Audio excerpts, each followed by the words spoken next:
นั่นนี่ มาพุทธันทางออกไปหายติ มื้อนี้ก็มาเพิ่นครบคณะเนาะบ่จักแม่ย่าบ่จักลูกไผ่บ่จักลูกชายครบมาเลยเนาะมื้อนี้เนาะ FC พอ FC ขอมาไลน์เนาะให้เฮามาถ่ายตุ้ยเนาะตอนนี้มาเป็นทีมหอยเด้อ FC เด้อจังได้ก็ฝาก FC กดไลค์กดแชร์เนาะกดติดตามเนาะเพื่อเป็นกำลังใจทีมงานเนาะแล้วก็ตุ้ยนำผู้ใดอัน FC ก็ผู้ใดอันใจดีก็โอนมาให้เด้ออันตุ้ยตอนนี้อันบ่มีเงินแห้งแล้วเพิ่นจะยินอันจะได้เงินซื้อกาแฟเนาะตอนนี้เนาะเพิ่นหาหัวสิดินอยู่ตอนนี้นะห้ามผู้ทายนี่ก็บ่มีเงินให้เพิ่นเนาะ ไม่อยากคนบอกนั่นนะ อันนี้เมียเพิ่นเด้อนี่ตัวจริงเสียงจริงเนาะมีเวียดนี่ได้เนี่ยนะเมียไม้ล่าสุดนี่เนาะตอนนี้เนาะอันนี้บ่โต้ย ตู้มนี่ก็มาถ่ายคือกันบ่อนนี่นะ อันนี้มากับอัน ต่างหมู่เลย มากับบาวลูฟีดนี่เนาะ ฝากติดตามสองไม้นะ นี่ ฝาก เนาะ ติดตามสองไม้เด้อ พวกนี้บริป้างงอเงินทางได้แหละนี่นะ โต้ยแปดดอกคือเก่าบ่ คือเก่าแล้ว แม่นบ่เอื้อ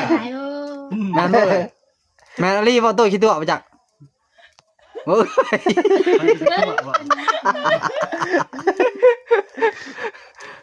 สงสัยบ่แม่นแหละนี่เราเบาๆบ่จักบ่ได้จักเถื่อบ่จักบ่โต้ย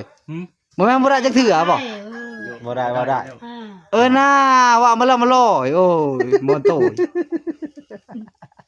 เอื้อยเป็นสารภาพแล้วบ่ได้พ่อนี่หั่นแม่นบ่โต้ย โยมันก็ได้แล้วเนาะ ก็ได้ก็ได้ก็ได้ แล้วถ้าจะอยู่ได้บ่ ได้นั่นบ่ หยอกคาถา เอ